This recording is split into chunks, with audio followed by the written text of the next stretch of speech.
Are you ready to lose weight for good? Where do you start? How many calories should you be eating for fat loss?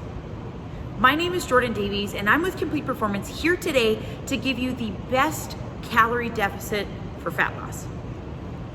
In today's video, we're going to talk about how you can find your maintenance level calories, which will help set you up in that best calorie deficit. Then we're going to move in to talk about too much or not enough when it comes to setting your actual calorie deficit for the results that you desire.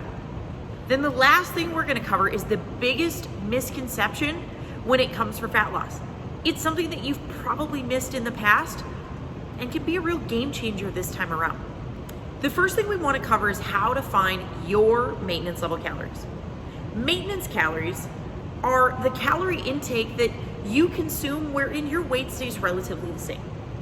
Now, there may be an intake wherein you see a gradual fluctuation, which is why I say relatively the same. If we're staying within 0 to 2.5, even up to 3 pounds of a fluctuation, we're probably around or near that maintenance level range. What we don't want is to see continual drops or continual elevations in our weight with a given calorie range. The reason why maintenance level calories are so important is because it helps us set the true calorie deficit for us. It's actually knowing, given your own data, how many calories you need to eat to maintain your weight, what would be a caloric surplus for you, and what would be a caloric deficit for you. Now, how do we find that? There are a few ways to find maintenance level calories. You can use your big scientific equations to calculate your age, your height, your weight, your biological sex, and your activity level to come up with your BMR, and then find your maintenance level calories, but that's still just an estimation. It's not taking into consideration your total day-to-day activities, your entire makeup, your genetic history, your hormonal profile, your stress levels. So when we get that, what we also need to do is test it for ourselves. Gather a little bit of our own data. So let's say you go through that. Let's say you then find that your maintenance level calories, for simplicity's sake, is 2,000 calories. What I recommend then is consume 2,000 calories and keep track of your weight for every single day across a 7 to 10 day span. Then you can really assess how those 2,000 calories impacted your weight and what trends you see at the end of those 7 to 10 days. If your weight stayed within that 0 to 3 pound range, you found your maintenance level calories. If your weight bumped up, we need to readjust and reevaluate and really find what that maintenance level is. If your weight dropped, it means you're not eating enough and maybe didn't take into consideration your true activity level. Therefore, we need to add some calories in to stabilize your weight first. Now, let's say you don't want to use an equation style and you just want to kind of figure out for yourself. What I would say is take what you're currently eating, find out how many calories you're consuming on a day-to-day basis, and keep it consistent for, again, 7 to 10 days. Assess what your weight does across those 7 to 10 days and make adjustments based on what you see. That process may take a little bit longer because you're kind of taking a shot in the dark at where your maintenance level calories is. So my recommendation, check out the Harris-Benedict equation and then use an activity multiplier based on your workouts, your day-to-day activity level, and start there. Test and find out for yourself so that you can find your maintenance levels sooner, which only gets you to your results a little bit faster.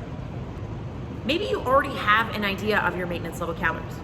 Drop a comment below with what you think your maintenance level calories is, and then we can dive into how to best set up the calorie deficit for you. After we found our maintenance level calories, we need to dive into setting up your calorie deficit.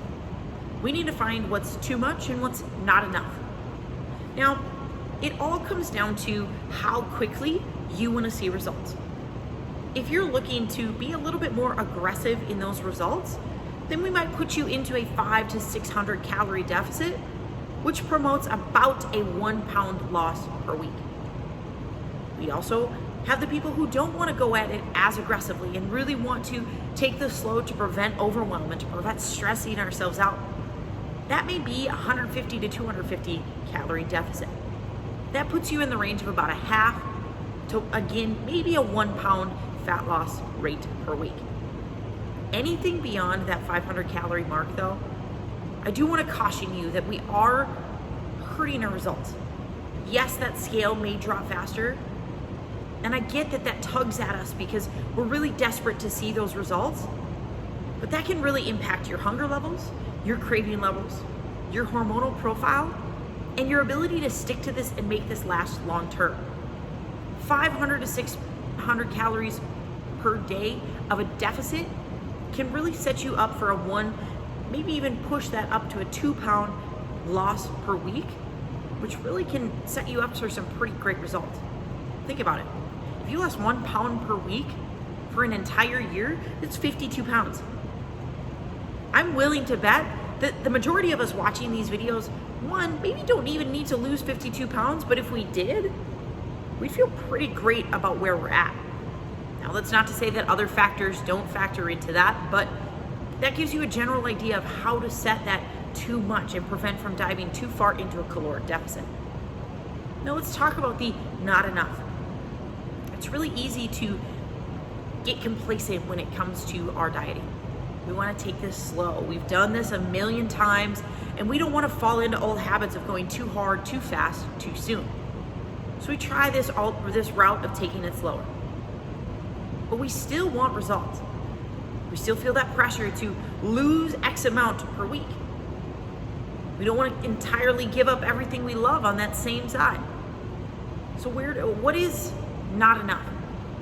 Well, in all reality, if you're keeping your maintenance level calories the same, but not changing your activity level, or if you're dropping maybe just 100 or less calories per day, you're not going to see great results when it comes to fat loss.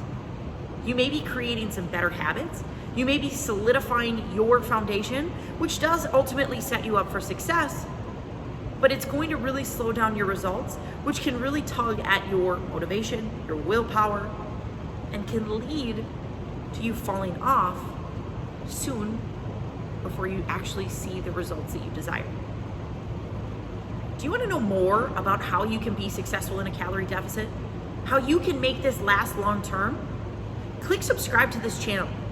In this channel, I'm constantly working to put out videos to help promote your best body composition, which for a lot of us does involve fat loss. Hit that subscribe button and stay tuned for more videos on calorie deficits and fat loss. The last thing we want to cover is the biggest misconception when it comes to fat loss. It's this idea that we can stay in a calorie deficit. We can stay in a fat loss phase until we reach our goal. That can't happen. Why? One, because our body adjusts to different set points. Our lifestyles go through changes. Our mindset shifts. We feel pulled or attracted to different goals along the way. And to be quite honest, it's not healthy for you. We need to recognize that there are dieting seasons. There are different phases to this. You might be in a fat loss phase right now, but you also might have a vacation, a trip, or maybe school starting again, a holiday's coming up, wherein you know it's going to be really hard to stick to that calorie deficit. Why not shift you to an alternative phase of your fat loss season? Maybe work to move into an off season, wherein you maintain your weight, you get to enjoy the season of life that you're in without totally throwing away all that you've worked for in your fat loss phase. Off seasons happen in sports all the time, but they also need to be happening in our fat loss and our dieting life as well. Let's say you make it through the back to school season and you're ready to get back to it before the holidays roll in. You want to push that fat loss just a little bit more. Well, then you bring yourself into a preseason, you start seeing where you need to fine tune things and get back to it, and then you go right back to that in-season fat loss phase. Well, then the holidays roll around again, you're ready for them, and you know that you're gonna need a little bit of a break. So you go into that postseason transition out of the fat loss phase and into an off season wherein we work on maintaining weight, keeping that foundation strong, not allowing it to crumble, and we set ourselves up to really enjoy the holidays, enjoy our results without totally setting ourselves back again, And then once we get past the holiday season, we jump right back to it. You can't stay in a fat loss phase forever. Your craving levels aren't gonna like it. Your hunger levels aren't gonna like it. Physically, physiologically, you are not going to like it. And mentally, it's gonna be really hard to muster up the motivation and willpower to stick with that long term. You don't need to lose all of the weight immediately.